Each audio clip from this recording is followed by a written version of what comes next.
ನಮಸ್ತೆ ಎಲ್ರಿಗೂ. Hello my dear students. Last ಕ್ಲಾಸಲ್ಲಿ 8th class science third chapter ಕೋಲ್ ಆ್ಯಂಡ್ ಪೆಟ್ರೋಲಿಯಂನಲ್ಲಿ 3.2ನಲ್ಲಿ ಪಾರ್ಟ್ 1 8 ಕ್ವಶನ್ಸ್ ಡೈರೆಕ್ಟ್ ಮತ್ತು ಈಸಿ ಕ್ವಶನ್ ಆ್ಯಂಡ್ ಆನ್ಸರ್ಸ್, ನೇರ ಮತ್ತು ಸುಲಭವಾದಂಥ ಪ್ರಶ್ನೆಗಳು ಮತ್ತು ಉತ್ತರಗಳನ್ನು ಡಿಸ್ಕಸ್ ಮಾಡಿದ್ವಿ. ಈಗ ಸೇಮ್ 3.2ನಲ್ಲೇ ಪಾರ್ಟ್ 2 ಮಾಡಿದ್ವಿ. ಎಗೇನ್ 8 ಕ್ವಶನ್ ಆ್ಯಂಡ್ ಆನ್ಸರ್ಸ್ ಇದೆ. Let me start about the question and answers. 3.2 the unit petroleum. See the first question. How to get petrol and diesel? ನಾವು ಪೆಟ್ರೋಲ್ ಮತ್ತು ಡೀಸೆಲ್ ಅನ್ನು ಹೇಗೆ ಪಡೆಯುತ್ತೇವೆ ಅಥವಾ ಪೆಟ್ರೋಲ್ ಮತ್ತು ಡೀಸೆಲ್ ಅನ್ನು ಪಡೆಯುವುದು ಹೇಗೆ? See the answer. We get petrol and diesel from a natural resource called petroleum. ನಾವು ಪೆಟ್ರೋಲ್ ಮತ್ತು ಡೀಸೆಲ್ ಅನ್ನು ನೈಸರ್ಗಿಕ ಸಂಪನ್ಮೂಲ ಪೆಟ್ರೋಲಿಯಂ ಎಂಬ ನೈಸರ್ಗಿಕ ಸಂಪನ್ಮೂಲದಿಂದ ಪಡೆದುಕೊಳ್ಳುತ್ತೇವೆ. ಓಕೆ, ಪೆಟ್ರೋಲ್ ಮತ್ತು ಡೀಸೆಲ್ ಅನ್ನು ಪೆಟ್ರೋಲಿಯಂ ಎಂಬ ನೈಸರ್ಗಿಕ ಸಂಪನ್ಮೂಲದಿಂದ ನಾವು ಪೆಟ್ರೋಲ್ ಮತ್ತು ಡೀಸೆಲ್ ಅನ್ನು ಪಡೆದುಕೊಳ್ಳುತ್ತೇವೆ. Okay, C the second question. How the word petroleum come from? ಹಾಗಂದ್ರೆ ಏನರ್ಥ? ಸೆಕೆಂಡ್ ಕ್ವೆಶ್ಚನ್, ಪೆಟ್ರೋಲಿಯಂ ಎಂಬ ಪದ ಯಾವುದರಿಂದ ಬಂದಿದೆ ಅಥವಾ ಹೇಗೆ ಬಂತು? See the answer.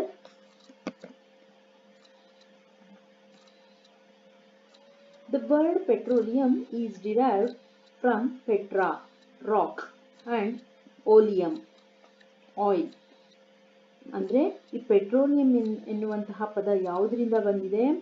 ಪೆಟ್ರಾ ಎನ್ನುವಂತಹ, ಪೆಟ್ರಾ ಅಂದರೆ ಬಂಡೆ ಎಂದು, ಓಕೆ, ಆ್ಯಂಡ್ ಓಲಿಯಂ ಅಂದರೆ ಆಯಿಲ್ ಎಂದು. ಹಾಗಂದ್ರೆ ಇದು ಬಂದು ಪೆಟ್ರಾ ಮತ್ತು ಓಲಿಯಂ ಎಂಬ ಎರಡು ಪದಗಳಿಂದ ಬಂದಿರುವಂತಹ ಪದವೇ ಏನು? ಪೆಟ್ರೋಲಿಯಂ. ಇದು ಎರಡೂ ಪದಗಳಿಂದ ಬಂದಿದೆ. It is mined from between the rocks under the earth. ಇದನ್ನ ಯಾವುದರಿಂದ ಪಡ್ಕೊಳ್ತಾರೆ? ಇದನ್ನ ಬಂಡೆಗಳ ಕೆಳಗೆ, ಅಂದ್ರೆ ಭೂಮಿಯ ಕೆಳಗಿರುವ ಬಂಡೆಗಳ ಕೆಳಗೆಯಿಂದ ಗಣಿಗಾರಿಕೆ ಮಾಡುವುದರ ಮುಖಾಂತರ ಈ ಪೆಟ್ರೋಲಿಯಂ ಅನ್ನ ಪಡ್ಕೊಳ್ತಾರೆ. ಭೂಮಿಯ ಕೆಳಗಡೆ ಬಂಡೆಗಳಿರುತ್ತೆ, ಬಂಡೆಗಳ ಕೆಳಗೆ ಗಣಿಗಾರಿಕೆ ಮಾಡಿ ಮೈನಿಂಗ್ ಅನ್ನ ಮಾಡೋದ್ರ ಮುಖಾಂತರ it is mined from between the rocks under the earth. Okay, ಪೆಟ್ರಾ ಮತ್ತೆ ಓಲಿಯಂ ಎನ್ನುವಂತಹ ಪದಗಳಿಂದ ಬಂದಿರುವಂಥದ್ದು ಏನು? ಈ ಪೆಟ್ರೋಲಿಯಂ. ಅಂದ್ರೆ ರಾಕ್ ಅಂದ್ರೆ ಬಂಡೆ, ಆಯಿಲ್ ಅಂದ್ರೆ ತೈಲ. ಬಂಡೆಗಳ ಮಧ್ಯದಿಂದ ಬಂದಿರುವಂತಹ ತೈಲವೇ petroleum. See the third question. How petroleum is formed? Petroleum ಹೇಗೆ ರೂಪುಗೊಳ್ಳುತ್ತದೆ? This is the third question. See the answer. Petroleum was formed from organisms living in the sea. First ಏನು, ಹೇಗೆ ಫಾರ್ಮ್ ಆಗುತ್ತೆ, ಅದು ಹೇಗೆ ರೂಪುಗೊಳ್ಳುತ್ತೆ ಅಂದರೆ ಸಮುದ್ರದಲ್ಲಿ ವಾಸಿಸುವ ಜೀವಿಗಳಿಂದ ಪೆಟ್ರೋಲಿಯಂ ರೂಪುಗೊಳ್ಳುತ್ತದೆ. ಅದು ಹೇಗೆ ಅಂತ ನೋಡೋಣ. Petroleum was formed from the organisms living in the C. ಸಮುದ್ರದಲ್ಲಿ ವಾಸಿಸುವ ಜೀವಿಗಳಿಂದ ಪೆಟ್ರೋಲಿಯಂ ರೂಪುಗೊಂಡಿದೆ. As these organisms died, their bodies settled at the bottom of the sea. ಹೇಗೆ ಅಂದರೆ ಈ ಜೀವಿಗಳು ಸಮುದ್ರದ ತಳಭಾಗದಲ್ಲಿ ಸತ್ತು ಹೋಗಿರುತ್ತೆ. ಆ ಸಮುದ್ರದ ತಳಭಾಗದಲ್ಲೇ ಸತ್ತು ಹೋಗಿ ಅಲ್ಲೇ ನೆಲೆಸ್ಬಿಟ್ಟಿರುತ್ತೆ, ಸಮುದ್ರದ ತಳಭಾಗದಲ್ಲೇ. As these organisms died, their bodies settled at the bottom of the sea. ಅದು ಸತ್ತ ನಂತರ, ಸಮುದ್ರದ ಒಳಗೆ ಇರುವಂತಹ ಜೀವಿಗಳು ಸತ್ತ ನಂತರ ತಳಭಾಗದಲ್ಲೇ ಉಳ್ಕೊಂಡ್ಬಿಟ್ಟಿರುತ್ತೆ. ಓಕೆನಾ? and then got covered with layers of sand and clay. ಆ ಸತ್ತ ನಂತರ, ತದನಂತರ ಏನಾಗುತ್ತೆ? ಮರಳು ಮತ್ತೆ ಮಣ್ಣಿನ ಪದರಗಳಿಂದ ಇದು ಮುಚ್ಚಲ್ಪಡುತ್ತೆ. ಆ ಕೆಳಗಡೆನೆ ಉಳ್ಕೊಳ್ಳೋದ್ರಿಂದ ಮಣ್ಣು ಎಲ್ಲ ಮೇಲ್ಮೇಲೆ ಬಂದು ಅದ್ರ ಮೇಲೆ ಲೇಯರ್ ರೀತಿಯಲ್ಲಿ ಪದರಗಳ ರೂಪದಲ್ಲಿ ಬಂದು ಕೂತ್ಕೊಳ್ಳೋದಕ್ಕೆ ಸ್ಟಾರ್ಟ್ ಆಗುತ್ತೆ. ಅದರಿಂದ ಈ ಸತ್ತ ಜೀವಿಗಳು ಏನಾಗುತ್ತೆ? ಮಣ್ಣಿನಿಂದ ಮುಚ್ಚೋಗುತ್ತೆ. They got covered with layers of sand and clay. Next, over million of years, absence of air, high temperature and high pressure. ಈ ರೀತಿ ಮುಚ್ಚೋದ ನಂತರ ಎಷ್ಟೊಂದು ಮಿಲಿಯನ್ ವರ್ಷಗಳವರೆಗೆ ಇದಕ್ಕೆ ಗಾಳಿಯ ಮತ್ತೆ ತಾಪಮಾನದ ಕೊರತೆ ಆಗುತ್ತೆ. ಮೇಲ್ ಬರೋದಕ್ಕಾಗೋದಿಲ್ಲ. ತಳಭಾಗದಲ್ಲೇ ಸಮುದ್ರದ ತಳಭಾಗದಲ್ಲಿರೋದ್ರಿಂದ ಅದಕ್ಕೆ ಗಾಳಿಯ ಕೊರತೆ ಆಗುತ್ತೆ ಮತ್ತೆ ತಾಪಮಾನದ ಟೆಂಪರೇಚರ್ ಕೊರತೆ ಆಗುತ್ತೆ. ಅದಲ್ಲದೆ ಅಧಿಕ ಒತ್ತಡನೂ ಸಹ ಬೀಳ್ತಾ ಇರುತ್ತೆ. ಮೇಲ್ಮೇಲೆ ಬಂದು ಕೆಳಗಡೆ ಸತ್ತ ಜೀವಿಗಳಿರುತ್ತೆ, ಅದ್ರ ಮೇಲ್ಮೇಲೆ ಮಣ್ಣು ಲೇಯರ್ ಪದರ ರೂಪದಲ್ಲಿ ಬಂದ್ ಮೇಲೆ ಕೂತ್ಕೊಳ್ತಾನೆ ಇದ್ರೆ ಕೆಳಗಡೆಗೆ ಏನಾಗುತ್ತೆ, ಪ್ರೆಷರ್ ಒತ್ತಡ ಜಾಸ್ತಿ ಆಗುತ್ತೆ. These high pressure transform the dead organisms into petroleum and natural gas. ಈ ರೀತಿ ಅಧಿಕ ಒತ್ತಡಗಳಿಂದ ಸತ್ತಂತಹ ಜೀವಿಗಳು ಪೆಟ್ರೋಲಿಯಂ ಮತ್ತೆ ನೈಸರ್ಗಿಕ ಅನಿಲವಾಗಿ ಪರಿವರ್ತನೆಯಾಗುತ್ತೆ. ಓಕೆನಾ? ಅಂದ್ರೆ ಸಮುದ್ರದಲ್ಲಿ ಈ ಪೆಟ್ರೋಲಿಯಂ ರೂಪುಗೊಳ್ಳೋದು ಯಾವ ರೀತಿ ಅಂದ್ರೆ ಸಮುದ್ರದ ತಳಭಾಗದಲ್ಲಿ ಜೀವಿಗಳು ಸತ್ತು ಅಲ್ಲೇ ಕೆಳಗಡೆನೆ ಸೆಟಲ್ ಆಗಿರುತ್ತೆ, ಅಲ್ಲೇ ನಿಲ್ಲಿಸ್ಬಿಟ್ಟಿರುತ್ತೆ. ಆ ಸತ್ತ ಪ್ರಾಣಿಗಳ ಮೇಲೆ ಮಣ್ಣಿನ ಪದರಗಳು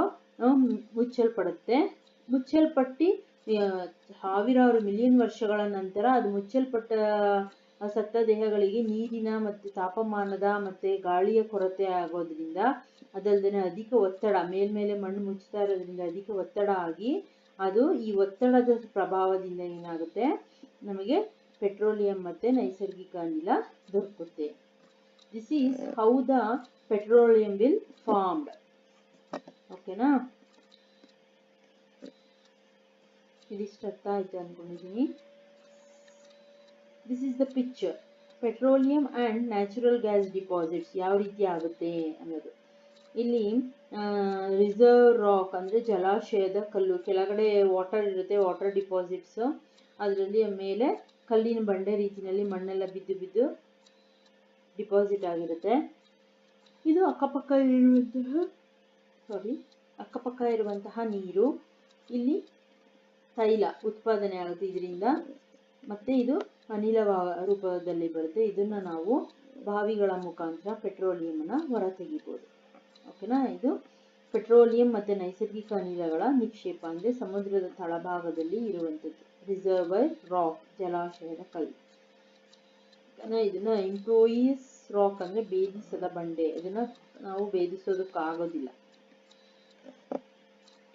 See the fourth question. The process of separating various constituents of petroleum is usually known as what? ಹಾಗಂದ್ರೆ ಏನರ್ಥ? ಪೆಟ್ರೋಲಿಯಂನ ವಿವಿಧ ಘಟಕಗಳನ್ನು ಬೇರ್ಪಡಿಸುವ ಪ್ರಕ್ರಿಯೆಯನ್ನ ಸಾಮಾನ್ಯವಾಗಿ ಏನೆಂದು ಕರೆಯುತ್ತಾರೆ? ಇದನ್ನ ರಿವರ್ಸ್ ಆಗಿ ಕೇಳಿದೀವಿ. ಲಾಸ್ಟ್ ಡೈರೆಕ್ಟ್ ಕ್ವಶನ್ ಅಲ್ಲಿ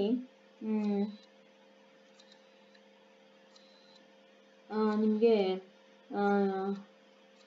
ಏನಾಗಿತ್ತು, ವಾಟ್ ಈಸ್ ಪೆಟ್ರೋಲಿಯಂ ರಿಫೈನರಿ ಅಂತ ಇತ್ತು. ಇದು ಟ್ವಿಸ್ಟೆಡ್ ಕ್ವಶನ್. ಈ ಪೆಟ್ರೋಲಿಯಂನ ವಿವಿಧ ಘಟಕಗಳನ್ನು ಬೇರ್ಪಡಿಸುವ ವಿಧಾನಕ್ಕೆ ಏನೆಂದು ಕರೆಯುತ್ತಾರೆ? ಈ ಪೆಟ್ರೋಲಿಯಂನ ಬೇರ್ಪಡಿಸುವ ವಿಧಾನಕ್ಕೆ ಏನಂತ ಕರಿತೀವಿ ನಾವು? Petroleum refinery or refining of petroleum ಅಂತ ಕರಿತೀವಿ. ಓಕೆನಾ? ಇದು twisted question. Then fifth question, see the fifth question. Write the characters of petroleum.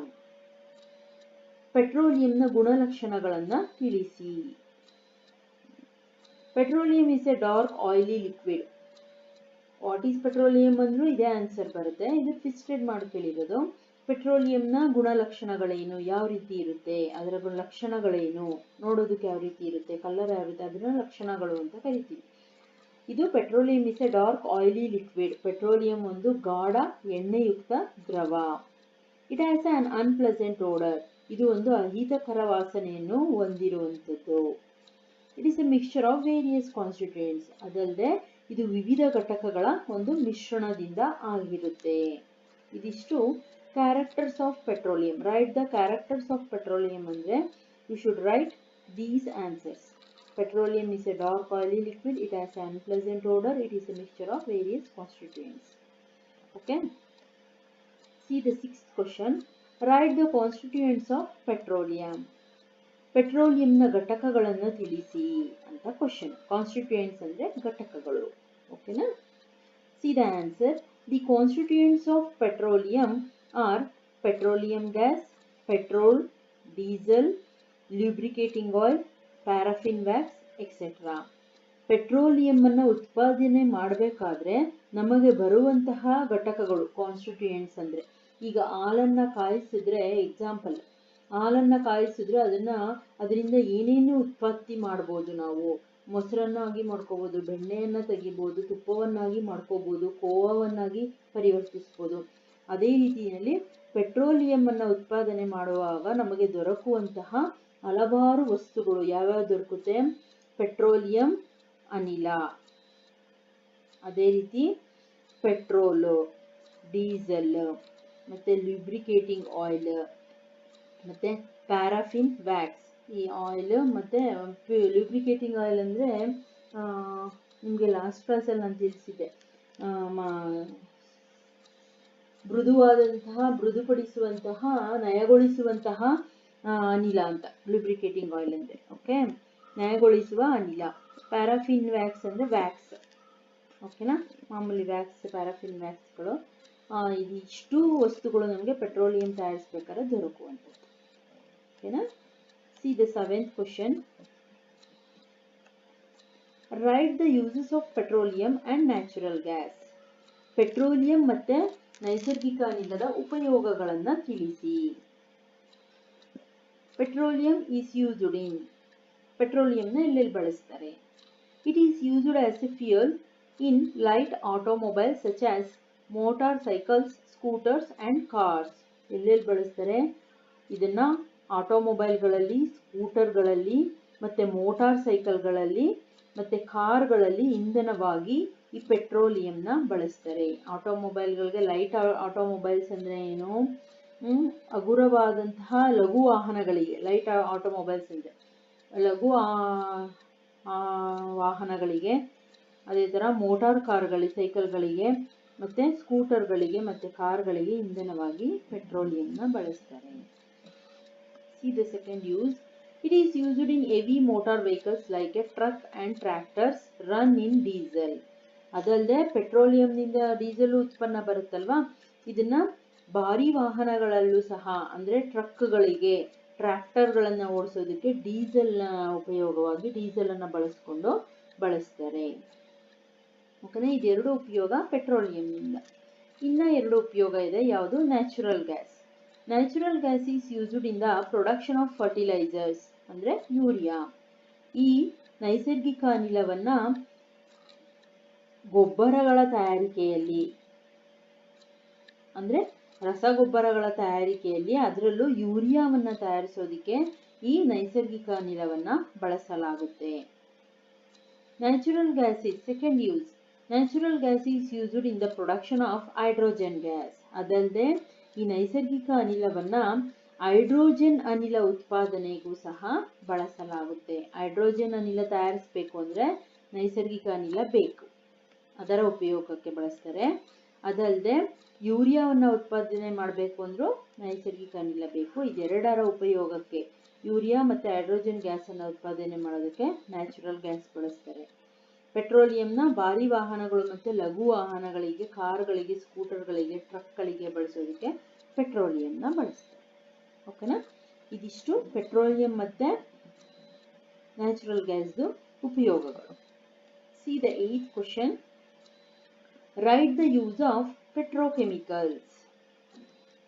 ಪೆಟ್ರೋಕೆಮಿಕಲ್ನ ಉಪಯೋಗಗಳನ್ನು ತಿಳಿಸಿ. ಹಾಗಾದ್ರೆ ಪೆಟ್ರೋಕೆಮಿಕಲ್ನ ಎಲ್ಲಿ ಬಳಸ್ತಾರೆ? See the answer. Petrochemicals are used in.